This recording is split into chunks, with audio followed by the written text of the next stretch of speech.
Salve, guerreiro! Falamos no encontro passado sobre consciente e inconsciente, essas duas grandezas da nossa psique. Vamos falar agora sobre inconsciente coletivo arquetípico.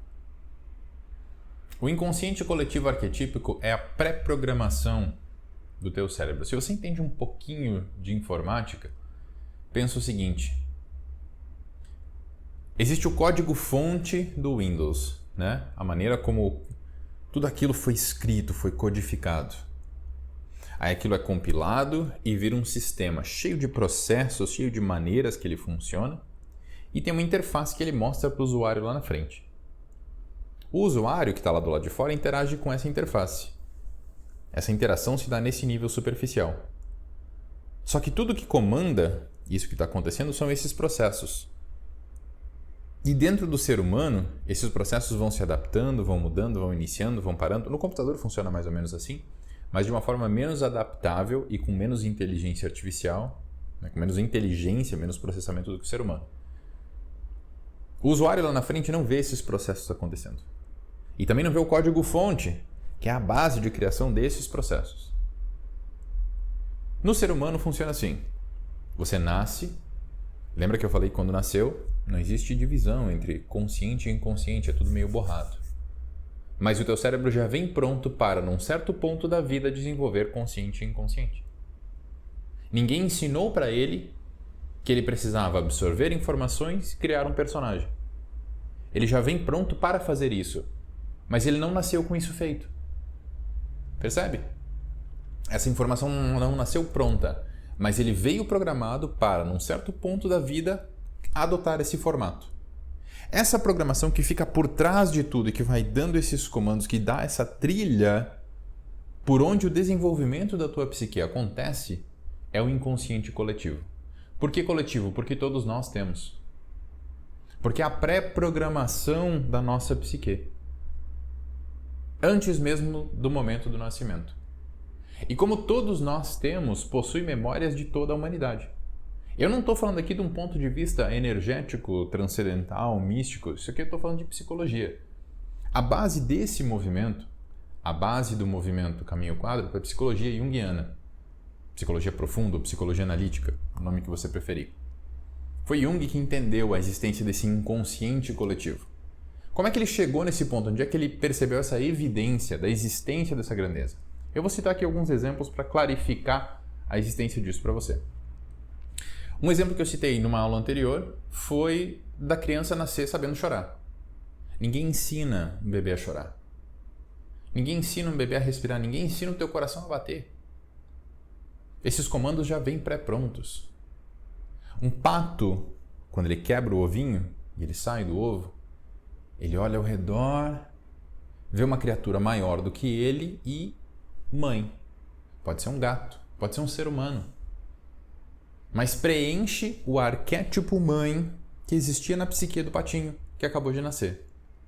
Preenche esse vazio, essa lacuna. Nesse caso, de forma disfuncional. Como acontece muito ao longo das nossas vidas também, mas preenche. Veja, esse arquétipo mãe dentro da cabeça do patinho não tinha formato de pato. Não tinha cor de pato, que foi preenchido por um gato, por um ser humano. Lembra aquilo que eu falei algumas aulas atrás de que os arquétipos não têm forma humana? É isso. Mago, guerreiro, amante, eles não têm formato de ser humano. Eles são amorfos, são inumanos.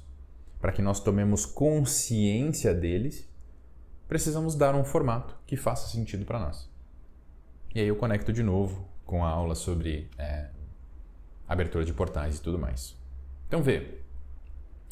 Primeira evidência, o choro da criança. Segunda evidência, a situação do pato, né? Do patinho nascendo e entendendo a mãe ao redor dele. Terceira evidência, que essa foi a que o Jung encontrou. Ele fazia com os pacientes dele processos de meditação, de hipnose, do paciente fechar o olho, ir lá para dentro e tal. E a pessoa relatava em alguns atendimentos, ou relatando os próprios sonhos, imagens de seres, de criaturas que pertenciam a mitologias de povos de 2, 5, 7 mil anos antes dele fazer esse atendimento. Sem que essas pessoas nunca tivessem tido contato com esses povos. Mas as imagens se conversavam. Isso levou Jung a entender o quê? De que existia uma comunicação energética invisível? Não necessariamente. Talvez sim. E se você quer acreditar dessa forma, tá tudo bem. Não faz diferença no que você crê dentro desse movimento. Aqui a gente está falando de psicologia. O que Jung entendeu? Que se essa pessoa conseguiu, no seu processo de sonho, sozinho, chegar nesta imagem, que corresponde a essa imagem que esse povo de 5.000 anos, 7.000 anos tinha, existe algo em comum dentro deles, que não depende de nenhuma interação que tiveram em vida. Ou seja, já nasceu com eles. É isso que o ser humano faz é isso que acontece e é por isso que nós vemos evidência dos arquétipos em textos sagrados, em mitologia antiga, em mitologia moderna. É isso que eu quis dizer lá no começo para você, quando eu disse que todos os produtos da criação humana são permeados por energia arquetípica. Está dentro de nós. Então, quando a gente cria um livro, um seriado, qualquer coisa parecida, isso se externaliza de uma forma profundamente inconsciente. Mais inconsciente do que o próprio inconsciente pessoal. Muito profundo. Quando Tolkien foi escrever Senhor dos Anéis, a imagem do Gandalf, daquele mago sábio, com barba e tudo mais, veio do mago interno dele. Por que é que nós olhamos um samurai, um cavaleiro, ou alguém olha para um soldado, poxa, que bacana essa imagem, transmite. Por que é que transmite? Porque é uma materialização do guerreiro que conversa com aquele guerreiro dentro de você. Por que algumas pessoas conseguem ter uma sensibilidade à arte, achar bonito, se encantar por uma música? É uma conexão profunda com o seu amante. O amante daquele artista, ao criar a peça de arte, se comunica com o amante da pessoa que está consumindo aquela arte. E a mesma coisa acontece com todos os outros arquétipos.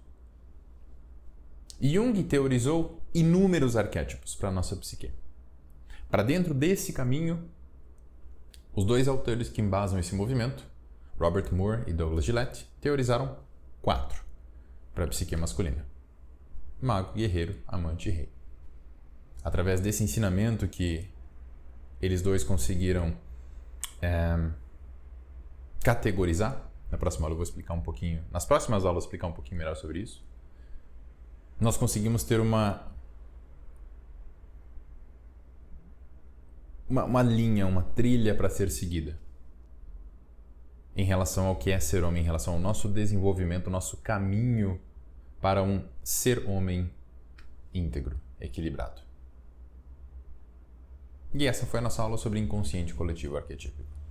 O importante você ter entendido aqui é que nós temos consciente, inconsciente e inconsciente coletivo arquetípico. De forma resumida, o inconsciente coletivo arquetípico são as trilhas por onde o inconsciente começa a navegar o mundo, aí ele vai tendo experiências ao longo da vida, essas experiências se fundem com os arquétipos que vieram lá do inconsciente coletivo.